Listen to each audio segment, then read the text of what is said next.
হিমন্ত বিশ্ব শৰ্মা চৰকাৰখন যে এখন টুপি জাপি দিয়া চৰকাৰ সেই কথাটো কিন্তু বাৰম্বাৰ প্ৰমাণ হৈছে। হিমন্ত বিশ্ব শৰ্মা চৰকাৰখনে আজি কিছুদিন পূৰ্বে, কিছুদিন নহয় কেইবাবছৰো হ'ল, এই চৰকাৰখনে কৈছিলে যে অসমৰ খিলঞ্জীয়া মুছলমান অৰ্থাৎ গৰীয়া মৰীয়া দেশী জোলহা চৈয়দসকলক খিলঞ্জীয়া বুলি চৰকাৰে স্বীকৃতি প্ৰদান কৰিছিলে।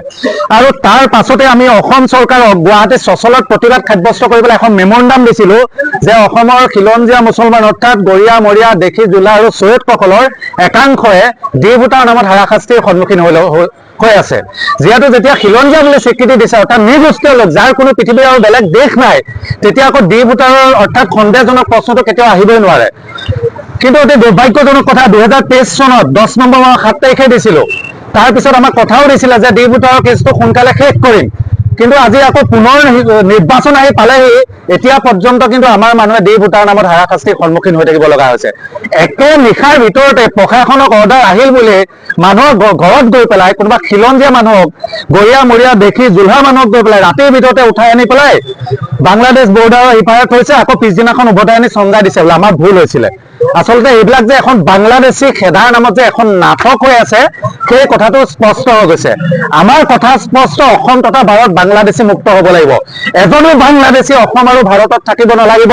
1971 চনৰ 24 মাৰ্চ যি ভিত্তিবৰ্ষ আছিলে, তাৰ পাছত অহা সকলোৱে হিন্দু মুছলমান খ্ৰীষ্টিয়ান জৈন শিখ পাৰ্চী সকলো বাংলাদেশৰ বৰ্ডাৰ ইফালে যাব লাগিব। আৰু যদি অসম চৰকাৰ ভাৰত চৰকাৰে নোৱাৰে, যদি নাটক কৰি থাকে, তেতিয়াহ'লে আমাক দায়িত্ব দিয়ক। আমি একে নিশাৰ ভিতৰতে ধৰি নি পেলাই বাংলাদেশৰ বৰ্ডাৰ ইপাৰে দলি মাৰি পেলাই দিম। কিন্তু বাংলাদেশী খেদাৰ নামত কিন্তু একেটা সময়তে নাটকখনো বন্ধ কৰিব লাগিব। স্বদেশীৰ নামত, বিদেশীৰ নামত স্বদেশীক কিন্তু হাৰাশাস্তি কৰা বন্ধ কৰিব লাগিব, সেই কথাও কিন্তু স্পষ্ট।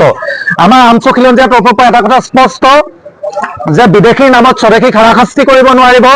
আৰু দেখা গৈছে এই ডি ভোটাৰৰ কেছবিলাক একাংশ অধিবক্তাই টকাৰ লালচাত বহুত দীঘলীয়া কৰি পেলালে কিছুমান মানুহৰ কেছ। বহু মানুহে নিজৰ সম্পত্তি, ঘৰ, মাটি, বাৰী সকলো বিক্ৰী কৰি পেলাই এই উকিলবিলাকৰ পকেট গৰম কৰিলে, একাংশ উকিলৰ।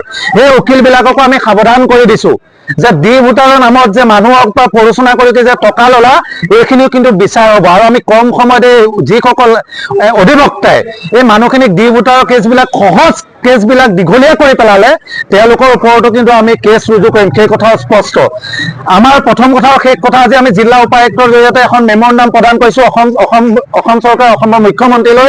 আমি স্পষ্টকৈ লিখিছোঁ, যদি আমি খিলঞ্জীয়া তেতিয়াহ'লে আমাৰ ওপৰত ডি ভোটাৰ উঠি যাব লাগে, বিনা চৰ্তে উঠিব লাগে। যেনেকৈ আন জনগোষ্ঠীৰ ওপৰত ডি ভোটাৰ বিনা চৰ্তে উঠাইছে খিলঞ্জীয়া জনগোষ্ঠীৰ ওপৰত, তেনেকৈ আমাৰ ওপৰতো উঠাই দিব লাগে। আৰু এনেকৈ যদি বাৰে বাৰে এক্টিং, নাটক, এই টোপোলা, এই টুপি জাপি যদি দি থাকে, কিন্তু 2026 সমাগত, তাৰ পূৰ্বে প্ৰতিবাদ হ'ব আৰু গণতন্ত্ৰৰ শেষ স্তৰলৈকে প্ৰতিবাদ হ'ব। প্ৰয়োজন সাপেক্ষে চৰকাৰক ৰাজগাদীৰ পৰা আনি পেলাই ৰাজপথত নমাই দিয়া হ'ব, সেই কথা স্পষ্ট। Reporter live.